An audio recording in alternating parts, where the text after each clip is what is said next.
Bonjour à tous, bienvenue dans ce Morning Vest, on est le 21 et tout de suite on commence avec les plans sur les indices américains avec le S&P 500. En daily, on peut voir qu'on est toujours dans un flux qui est haussier, on est toujours au-dessus des moyennes mobiles, on peut voir qu'on avait fait une sorte de pullback avant de repartir à la hausse. Hier on avait bien pumpé, mais il y a quand même eu une pression vendeuse qui a fait qu'on a fini avec un tout petit corps. En 4 heures, pas grand chose de plus à ajouter, on peut voir simplement qu'on était venu rechercher cette zone de polarité avant de repartir à la hausse et on a fait un nouveau plus haut et puis on peut voir qu'on est toujours dans une belle dynamique haussière, on fait des plus hauts que les précédents et des plus bas plus hauts que les précédents. Donc on peut également noter, j'ai fait un trait rouge ici ascendant qui est divergent par rapport au RSI qui lui est descendant, donc on est en train de faire une petite divergence qui n'est pas exploitable, puisque à mon sens elle n'est pas propre, mais on a une petite divergence entre le prix et le RSI, puis on peut voir que on est gentiment en train de faire ce qu'on appelle un double top. Donc un double top, ça provient généralement après une hausse, et puis ça ressemble à ceci, ça ressemble à une sorte de M. Donc là on n'a pas fini de finaliser le M, donc, et je ne sais pas si on va réussir à le finir, mais le principe d'un double top, c'est que si on vient prendre le plus bas ici, ce qu'on appelle la ligne de coup, et bien si le prix devrait la casser, la retester, il y a de fortes probabilités qu'on reparte à la baisse. Donc voilà un petit peu ce qu'il y a pour le 4 heures. En 1 heure, et pour mon plan, donc là on peut voir qu'on est toujours dans un flux qui est haussier malgré qu'on soit entre les deux moyennes mobiles, donc on est plus dans une tendance qui est neutre, on est dans un manque de directionnel quant à la future direction que va prendre le marché. On peut voir que cette zone de résistance qu'on avait matérialisée hier, elle a plutôt bien fonctionné quand le prix est arrivé ici. Ensuite à 15 heures on a eu un discours et puis du coup ça a pumpé à la hausse, on a rattrapé cette hausse par les vendeurs par la suite, et là pour le moment on se retrouve encore dessous. Donc moi pour mes plans, pour mes scénarios acheteurs, je vais plus privilégier quand même des achats puisqu'on est quand même dans une tendance de fond qui est bien haussière. Donc pour mon premier scénario, ce serait que si le prix recasse cette zone de résistance et sur un top signal, eh bien je pourrais tenter un achat, puis dans un premier temps aller rechercher les précédents plus hauts qu'on a fait lors de la journée d'hier. Et en cas de repli un petit peu plus important sur le 61.8 qui converge avec le précédent mouvement haussier, et bien sur signal je pourrais également tenter un achat. Il va me falloir un beau signal puisque on sera quand même en dessous des moyennes mobiles, on est vraiment dans un flux qui est neutre, donc à voir un petit peu comment ça va se profiler. Et puis si on devrait franchir le 61.8 du dernier mouvement haussier à la baisse, et bien sur signal je pourrais cette fois-ci passer vendeur puisqu'on sera vraiment bien en dessous des moyennes mobiles. Après attention que ça soit pas une fausse cassure puisqu'on a vu qu'on ça a bien été travaillé par le passé, ça a bien méché, mais il y a quand même un potentiel d'aller rechercher le bas de cette mèche qu'on a ici. Donc voilà pour le S&P 500. Le Dow Jones en daily, on peut voir qu'on est toujours dans un flux qui est haussier, on est toujours au-dessus des moyennes mobiles. C'était le seul indice qui n'avait pas réussi à retracer le 100% de son dernier mouvement baissier qu'on a ici. Comparé au S&P 500 et au Nasdaq, il ne l'a toujours pas atteint et hier il a fait une belle bougie rouge, on a fait une belle respiration la session d'hier et puis on est repassé également en dessous des 40 000. Donc on verra ce qui se passe aujourd'hui, c'est quand même un palier psychologique qui est très important puisque c'est un chiffre rond. On verra si on arrive à le repasser à la hausse ou bien si on vient simplement le retester puis qu'on aurait un scénario qui repartirait à la baisse. On verra, affaire à suivre. En 4 heures, on peut voir qu'on est toujours dans un flux qui est haussier. Par contre, on se retrouve entre les deux moyennes mobiles pour le moment. Et puis, on peut voir qu'on a cassé ici les précédents plus bas qu'on avait fait. Donc, on a fait un nouveau plus haut, mais ensuite, on l'a recassé en recassant également la barre des 40 000. Donc, est-ce que là, on arriverait vraiment en fin de tendance? Est-ce qu'on arriverait vraiment en fin de mouvement aussi? Et puis là, on est en train de respirer ou simplement, on va peut-être venir rechercher cette zone de polarité avant de repartir à la hausse en 1 heure. Et pour mon plan, donc là on peut voir qu'on est vraiment passé dans un flux qui est baissier et on est en dessous des moyennes mobiles. On peut voir qu'on était bloqué entre cette zone de résistance et ce niveau support qu'on a ici, que pour le moment on a réussi à franchir par le bas. J'ai mis toujours le petit signal attention parce qu'on a quand même les 40 000 qui sont là, donc c'est pour ça que je n'ai pas mis de plan acheteur par ici, car on ne sait pas si le prix il va remonter par ici, puis tout d'un coup il va nous faire une fausse cassure et puis tout d'un coup il redégule par la suite. Donc c'est pour ça que j'ai pas mis de plan acheteur. Donc pour vraiment que ça soit acheteur, il faudrait vraiment qu'on soit bien au-dessus des moyennes mobiles. Et pour le moment, même si on arrive à casser les 2 moyennes mobiles et qu'on vient retester cette zone de support, je ne me sentirais pas à l'aise de faire un achat là-dedans. Donc c'est pour ça que j'ai pas mis de plan acheteur ici. Je privilégie toujours de suivre un petit peu la tendance de fond, malgré cette correction qu'on a eue hier. Mais pour le moment, ce que j'envisagerais, je vais passer avec mes plans acheteurs avant de passer au plan vendeur, c'est que si on a vraiment un repli significatif sur le 61.8 qui converge avec cette zone de polarité qui avait passablement été bien travaillée dans le passé et qui correspond à tout ce dernier mouvement haussier qu'on a ici, eh bien je pourrais tenter un achat. Évidemment, on sera sous les moyennes mobiles, cette fois-ci ce sera du contre-tendance. Et puis, en cas de rebond, cette fois-ci significatif, où on se retrouverait au-dessus des moyennes mobiles, et puis qu'on casserait les précédents plus hauts qu'on a ici, puis qu'on franchirait à la hausse également cette zone de résistance, eh bien je pourrais tenter un achat. Évidemment, on n'y est pas du tout, c'est pas impossible qu'on n'y arrive pas, mais on n'y est pas du tout, puis la tendance pour le moment c'est pas encore trop ça.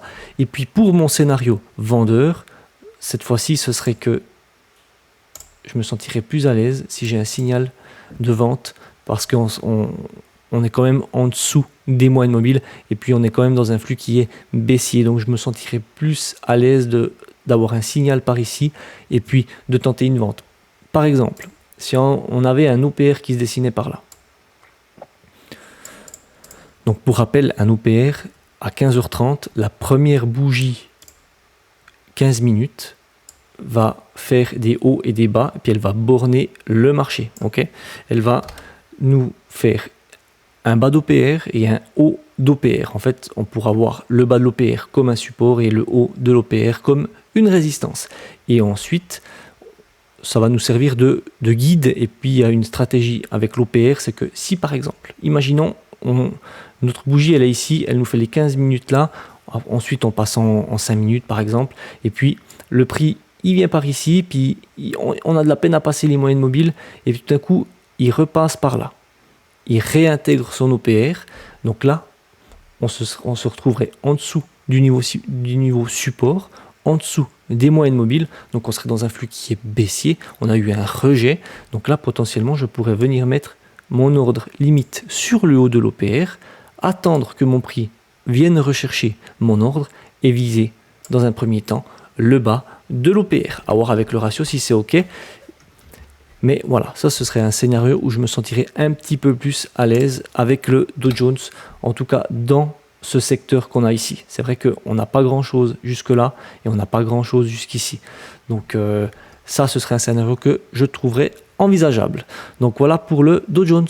Le Nasdaq, en daily, on est toujours dans un flux qui est haussier, on est toujours au-dessus des moyennes mobiles. On peut voir qu'on avait fait un beau petit pullback ici et puis que on a fait un nouveau record historique lors de la session de hier. Et puis là, on continue toujours dans une dynamique qui est haussière. En 4 heures, pas grand chose de plus à ajouter. On peut voir qu'on avait fait un beau pullback sur la polarité daily et qu'ensuite on a fait un nouveau plus haut. Donc là, pour le moment, la dynamique elle est très haussière. On fait des plus hauts que les précédents et des plus bas qui sont plus hauts que les précédents.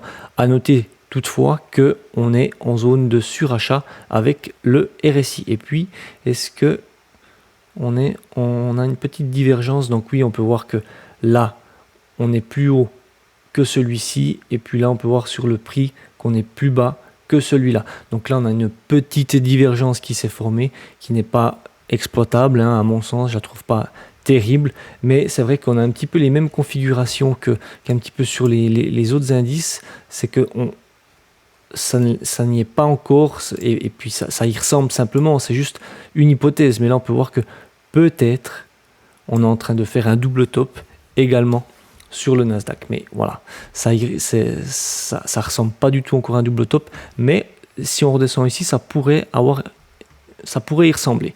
Donc voilà, en 1 heure. Et pour mon plan, donc là on peut voir qu'on est toujours dans un flux qui est haussier, on est toujours au-dessus des moyennes mobiles, bien qu'on ait fait un petit marché latéral comme on peut voir ici.